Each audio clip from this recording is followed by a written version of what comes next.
Assalamualaikum, selamat sejahtera, selamat datang ke Omar Didik. Hari ini kita akan sambung lagi pembelajaran kita dalam subjek Reka Bentuk dan Teknologi. Untuk tingkatan 2, kita akan masuk bab baru, bab 1.3 iaitu Percanggahan Fizikal.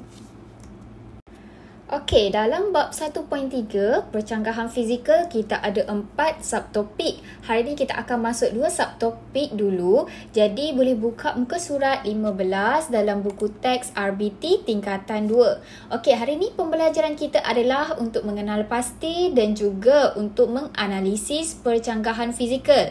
Apa tu percanggahan fizikal? Macam mana kita nak kenal pasti? Apa lagi kita nak analisis dalam percanggahan fizikal? Kita akan belajar dalam subtopik yang pertama. Okey, subtopik yang kedua, kita akan belajar macam mana nak mencadangkan pemilihan prinsip inventif. Kita ada 2 pemilihan prinsip lah. Satu, prinsip kaedah ruang dan juga kaedah masa.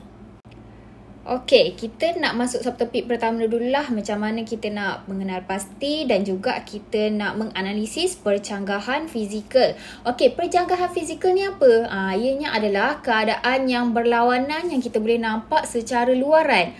Secara luaran sesuatu objek tu. Contohnya kalau besar, lawan dia kecil. Macam tu lah. Okey, kita nak buat percanggahan fizikal ni sebab kita nak analisis lah. Macam mana kita nak memilih kaedah penyelesaian masalah inventif.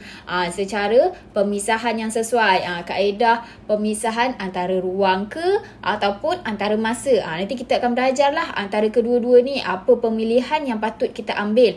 Okey, contohnya saya nak bagi contoh meja kat sini kan. Kita boleh tengok lah percanggahan fizikal dia. Parameter dia adalah antara saiz, beban dan juga ketinggian. Okey, kalau kita nampak perkataan saiz, kita boleh nampak luaran, secara luaran. Meja ni besar. Okey, lawan untuk besar adalah kecil. Macam tu juga dengan beban.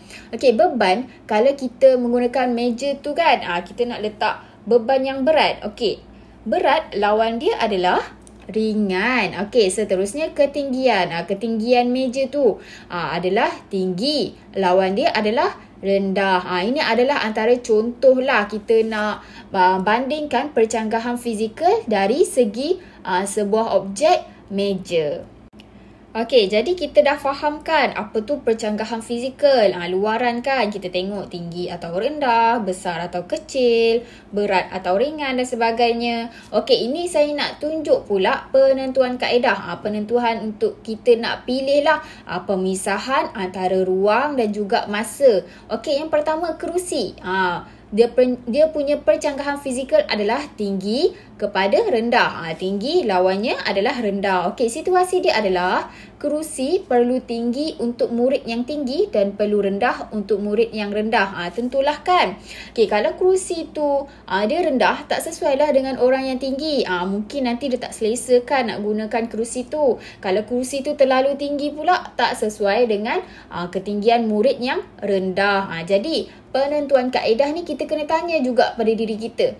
Adakah kerusi tu perlu tinggi dan rendah pada masa yang sama? Jawapan dia adalah ya. Kerana dalam sesebuah kelas lah kan, kelas awak lah contohnya. Satu kelas kita ada pelbagai jenis ketinggian pelajar. Ada pelajar tinggi, ada pelajar rendah. Jadi jawapan dia ya, sebab dalam kelas tu kita ada berlainan ketinggian pelajar dalam kelas. Jadi kita nak menggunakan kerusi tu dalam masa yang sama kan. Maknanya satu kelas tu kita nak menggunakan kerusi, tapi ada pelajar tinggi dan pelajar rendah. Jawapan dia adalah ya. Jadi kita pilih jenis kaedah pemisahan ruang. Okey, seterusnya contoh kemah pula. Kemah ni dia punya percanggahan fizikal besar, lawan dia adalah kecil. Situasi untuk kemah ni pula, kemah ni perlu besar semasa kita menggunakannya dan juga perlu kecil apabila kita nak simpan kemah tu. Jadi kita kena tanyalah, adakah kemah perlu besar dan juga kecil pada masa yang sama? Jawapannya tidak, kerana kita nak guna je kan. Kemah tu kena besar, tapi kita nak dia kecil apabila kita simpan. Jadi kita tak menggunakan dalam masa yang samalah percanggahan fizikal besar dan kecil ni. Jadi kita pilih jenis kaedah pemisahan masa. Okey, lepas kita dah tentukan kan, kita dah tentu kita kerusi ni kita nak buat pemisahan ruang. Kalau kemah kita nak buat pemisahan masa. Jadi kita nak tahulah kan, apa dia prinsip-prinsip pemisahan ruang. Okey, ni saya nak tunjuk ada 7 prinsip inventif dalam pemisahan ruang. Okey, yang pertama pembahagian ataupun segmentation lah.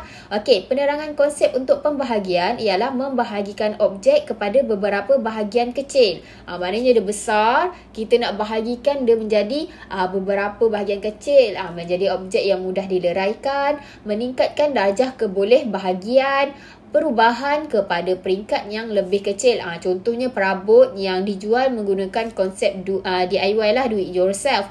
Ataupun awak punya almari kan, contoh beli almari kita nak pasang sendiri. Kita nak besar mana, kita nak kecil mana, kita pasang kita punya kayu bahagian-bahagian tu ikut kita nak besar mana kan. Okey, contohlah saya bagi contoh lain. Ini adalah awak punya dalam laci drawer awak tu kan. Kita nak letak dia punya pembahagian ruang lah. Okey, yang bahagian panjang ni kita nak letak ataupun kita nak letak pen ke pensel. Untuk bahagian kecil kita nak letakkan pemadam, stapler dan sebagainya. Ini adalah antara contoh pembahagian lah. Kita nak bahagi ruang, pemisahan ruang ada besar, ada kecil. Dia boleh meningkatkan darjah kebolehbahagian. Ada ruang antara bahagi antara satu sama lain lah. Okey, seterusnya mengekstrakan ataupun taking out lah. Okey, memisahkan atau mengeluarkan bahagian yang mendatangkan gangguan kepada objek. Okey, contohnya aircon kan. Aircon, kalau awak perasan lah kan, kalau kat rumah yang ada aircon tu, aircon dekat dalam rumah dia punya pendingin hawa ni, nak sejukkan kita punya bilik. Tapi dia punya belah luar ni, tempat keluarkan angin haba panas ni kita letakkan belah luar sebab dia bising kan. Bising kita kena letak belah luar. Kita pisahkan dia, taking out, mengekstrakan. Kita memisahkan pengeluaran bahagian. Contohnya aircon ni berdua sekali kan. Tapi kita pisahkan. Bahagian sejuk kita letakkan belah dalam, bahagian yang bising kita letakkan bahagian di luar rumah. Okey, seterusnya kualiti setempat. Kualiti setempat ni apa? Ianya mengubah struktur, objek dan pengaruh luaran daripada seragam menjadi tidak seragam. Okey, contohnya lah bekas penyimpan makanan. Awak tengok kat sini, kita ada kompartmen kan? Ada yang kecil, ada yang besar, ada yang lagi besar. Jadi setiap kompartmen ataupun setiap tempat ni lah dipenuhi dengan fungsi berbeza yang berguna. Ini kita letak nasi, kita letak bahagian ayam dekat bahagian kecil sikit, ataupun kita letak sayur dan sebagainya. Jadi bekas penyimpan ni pun kita jadikan dalam prinsip pemisahan ruang. Okey, seterusnya adalah penyarangan, nested doll lah. Okey, meletakkan atau memasukkan satu objek ke dalam satu objek yang sama tetapi berlainan saiz. Contohnya antena radio. Antena radio kan, yang belah atas ni kita boleh tarik dan kita boleh cantumkan balik. Maknanya kita boleh panjangkan dan pendekkan dalam satu masa yang sama. Ini adalah contoh untuk penyarangan. Okey, seterusnya filem nipis dan cengkerang boleh lentur. Ni contohnya perlindungan cahaya cermin kereta. Kereta ni kita nak, dia tak nak banyak sangat cahaya masuk ke dalam kereta. Jadi kita pasang tinted lah dekat cermin kita ni kan. Dia boleh lentur lah, boleh lentur. Dan juga kita boleh membalut, melapik ataupun membungkus objek lah. Dia membungkus ataupun melapik bahagian cermin kereta. Okey, seterusnya adalah pengantara, intermediary.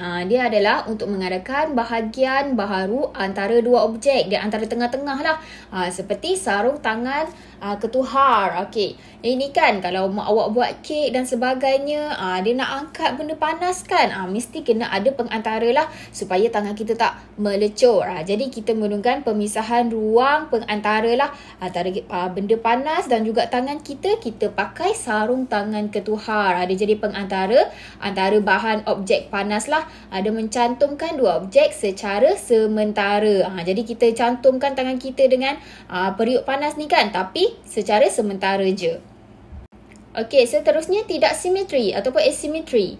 Mengubah bentuk satu objek daripada simetri menjadi tidak simetri. Contohnya, jam dinding kita kan.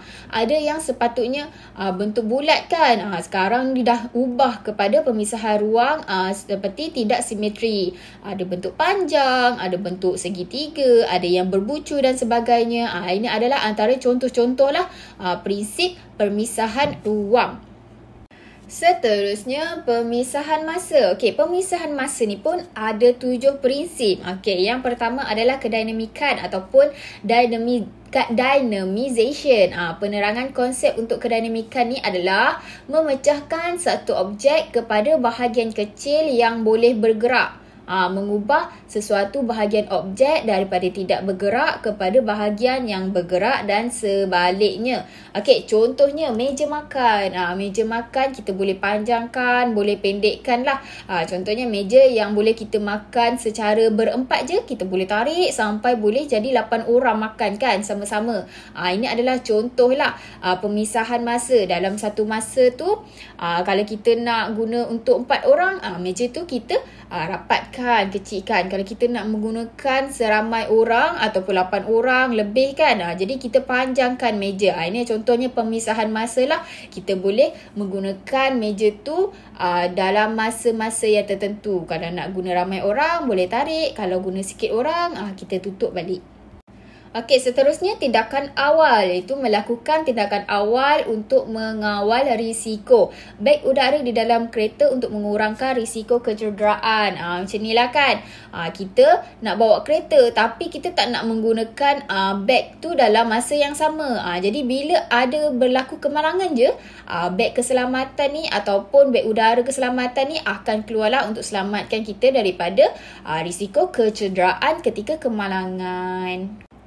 Okey, seterusnya tindakan berkala. Menukar tindakan berterusan kepada tindakan berkala, iaitu lampu jalan menyala apabila waktu malam, waktu siang dia tutup. Macam ni lah. Macam lampu jalan dekat jalan-jalan depan rumah awak dan sebagainya kan. Dekat tengah jalan raya, dia akan menyala apabila waktu malam je. Kalau awak perasan, time siang lampu jalan tu tak akan menyala. Jadi ini adalah contoh pemisahan masa lah. Kita tak nak dia menyala sepanjang masa, kita nak menyala time malam je. Jadi kita menggunakan kaedah tindakan berkala. Okey, prinsip yang seterusnya adalah tindakan keterlaluan ataupun partial or excessive action lah. Jika tindakan tidak berhasil, lakukan tindakan yang sama tetapi secara berlebihan atau berkurangan. Contohnya donat. Kalau kita rasa kurang manis lah, jadi kalau kita kurang manis, kita tambahkan lagi perasa ataupun gula dekat atas donat ni kan. Barulah ditambah berasa kemanisan tu. Contoh kalau kita terlebih gula lah, kita kena kurangkan. Jadi kita gunakan pemisahan masa, iaitu tindakan keterlaluan. Seterusnya, pengembangan terma. Thermal expansion. Selalunya kita menggunakan prinsip ni dalam pengembangan ataupun pengecutan lah. Contohnya rel kereta api. Rel kereta api ni kalau dalam matahari yang panas kan, kita punya rel ni dia akan mengembang. Jadi dia akan bercantum lah. Kalau sejuk kan, selalunya time malam ataupun cuaca sejuk, rel ni akan mengecut. Jadi dia tidak akan bersambung lah. Jadi ini adalah contoh perkembangan terma. Dia akan cantum kalau dalam cuaca sejuk. Kalau cuaca panas, dia akan terbuka lah sedikit. Itu kita menggunakan prinsip pengembangan terma dalam rel kereta api. Seterusnya, pembuangan dan pemulihan. Membuang bahagian yang telah menjalankan fungsinya. Contohnya ubat. Ubat ni kan, dia ada je sarung dia. Dia untuk memegang ubat tu. Tapi kita nak dia larut dalam air semasa kita makan. Jadi dia akan larut apabila kita minum dengan air. Jadi maknanya dia ada pemisahan masa lah. Maknanya dia memegang ubat sebelum kita makan. Tapi lepas kita makan, kita nak dia cair dalam badan kita. Tak ada lah bekas-bekas tu sekali ada terus masuk kan. Jadi itu adalah pemisahan masa dalam pembuangan dan juga pemulihan. Seterusnya, tindakan berterusan yang berfaedah iaitu menjalankan sesuatu kerja secara berterusan. Contohnya mesin pelelas yang menggunakan kuasa elektrik. Dia tindakan berterusan yang membantu kita lah, yang useful, nak kata berfaedah.